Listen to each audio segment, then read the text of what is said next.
Hi guys, thanks for joining me.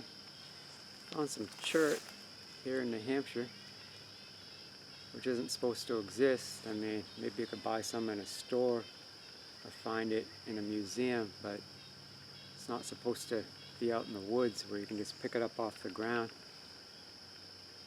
At least that's what all the sources said that I've ever heard or read till recently. I did know one secret of how you might possibly find flint or chert out in the woods. I've learned a few more, and it's not just New Hampshire that this applies to, but a large part of North America. If they tell you there's no chert in your area, you still might be able to find it. And of course this has bushcraft applications because they want to find chert to make tools, also for flint and steel fire, and survival applications. Anytime you can pick up a potential tool off the ground.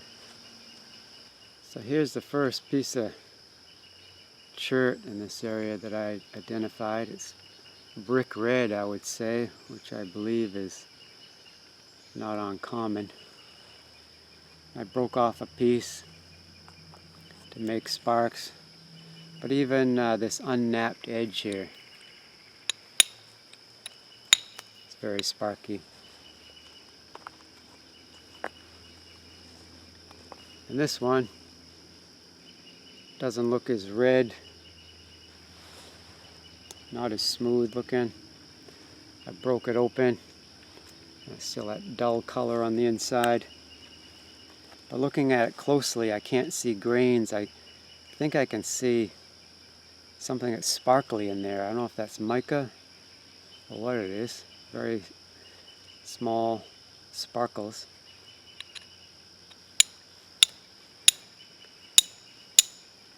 And that sparks very well, and the edge seems more sturdy than quartz, like it would last longer than quartz.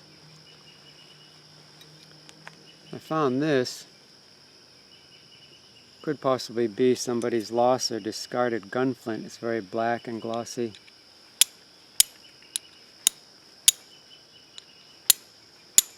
Everything's easy to try to do it on camera. A little piece of quartz from the same area. Alright. So I'm going to continue to practice and use quartz because this is very common. I can pick this off the ground within minutes in a lot of different areas. So I'll keep practicing with that. But these two pieces of red quartz and this possible gunflint found in the same area near a road that was never tarred. It's never really been maintained in recent times, so someone did spread some sand and gravel on a little piece of it. And I think it's likely that that road was an Indian trail before it was ever a road used by horses and wagons, because there is another road it intersects with not far away that I'm really confident was an Indian trail first. And that area was settled by Indians, I know, because I'm related to them. So how did this chert get here?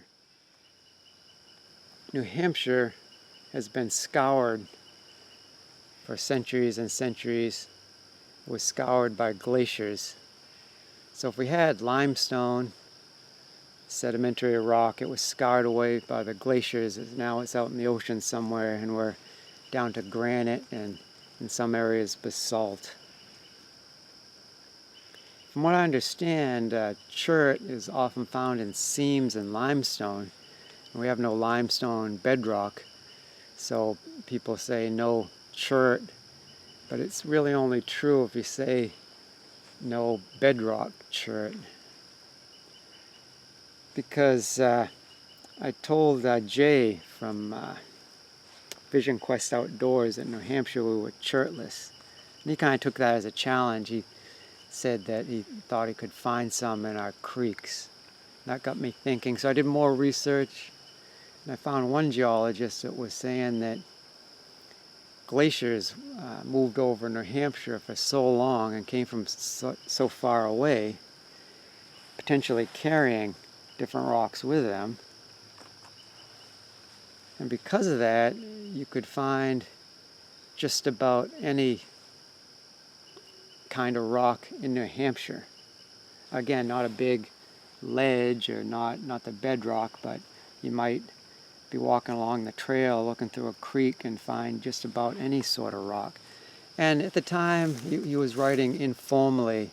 You know, the context is he's writing informally to the general public. This wasn't like a paper to other academics, right?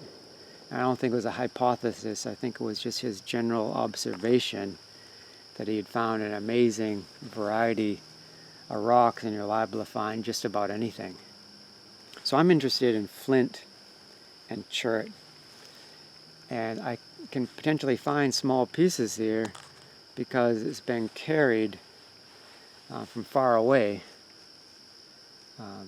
by the glaciers. And a good place to look would be streams and creeks, and fast-moving ones are better because the fast-moving water scours away the algae and other moss and other vegetations, because if this was all covered with algae, right, I wouldn't have seen that brick red and been attracted to it. I cleaned it up a little bit. This one I didn't clean, and you can see how you can still see the red. So streams and creek beds, because let's face it, it's a lot easier than digging up the ground here and go mining. You just want to pick up on the surface. So the surface of stream and creek beds, also along the trail, gravel roads beside the road. So since I said I found this close to the road, or more like a trail, an old road, used now more as a trail, but someone had put a little gravel and fill here and there.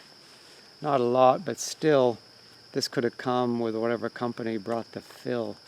But there's so much sand and gravel in New Hampshire, I don't think it was from another state or faraway place. That's still another way it could have got here. And here I'm a human being, I'm carrying rocks. So if I drop this now, right, there'd be a piece of chert here. If I went on a plane and visited you in a faraway state or country and dropped it or lost it, then there's chert there. And the Native Americans had far-reaching trade network.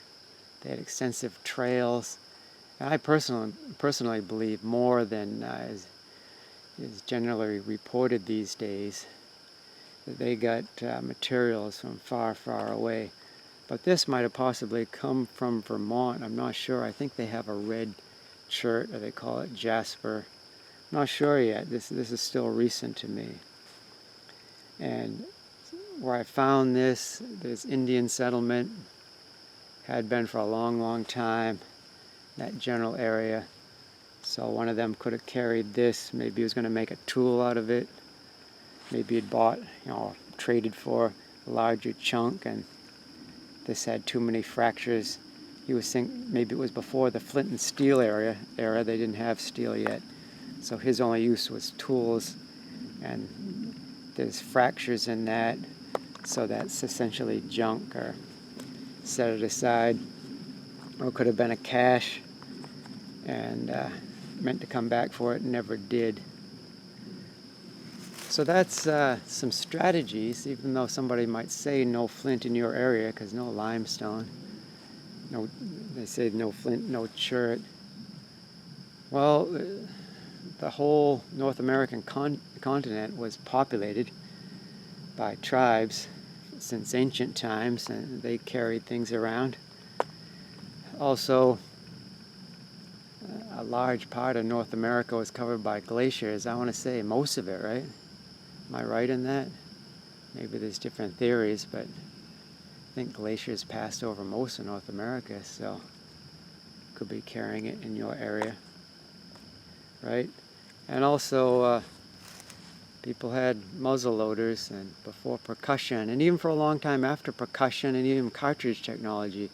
In rural areas, a lot of hillbillies like me, natives, people with native ancestry, poor people, I mean, I'm all that, and our grandfathers, they just had a flintlock, might have been Civil War surplus, literally all worn out. They made it into a smoothbore, or just slowly became a smoothbore over time. And they lost gun flints, or it was getting kind of worn out, and they tossed it, and you could find it. So I hope that helps. And here's a challenge to, I'm going to call it Chert Quest 2020. Go out and try to find chert in your area, particularly if people say there's none. And again, I want to thank Jay of Vision Quest Outdoors. I invite you to check out his channel. I think he has a lot of nice videos. If you like a video, give it a thumbs up. If you really like it, think about subscribing. Man, he helped me out. He sent me on this quest for chert. I just want to say thank you. And thanks for hanging out with me today, guys. God bless. Be back again as soon as I can. Let everything that has breath praise the Lord. Praise ye the Lord. Psalm 150:6.